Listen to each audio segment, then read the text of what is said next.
I guess I'd have to tell you a little bit about my story as to how I came back to the faith.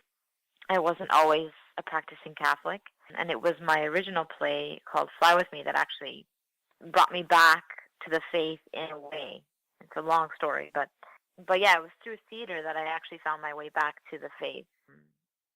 Fly With Me was it was very inspirational, so I had done it in art festivals around Brampton, and then I noticed that people really were taking an interest in it. So I thought, oh, this is great. So I brought it out to different denominations, all sorts of different things, but no one would really listen to me, right? So I actually ended up going to a Catholic church in Brampton, St. Mary's, and that's kind of where it all started, where I came back to the faith. I met with Father James, and he kind of talked to me about my faith, and I wasn't really interested in coming back to the faith, but it was because I was trying to inspire people through my play that I ended up kind of getting lassoed in in a way, because Father had eventually we talked, and I thought it was kind of interesting to speak one-on-one with a priest, because I never had before.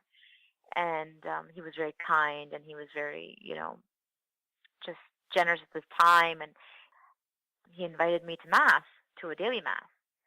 And at that point, I didn't even know that there was daily Mass.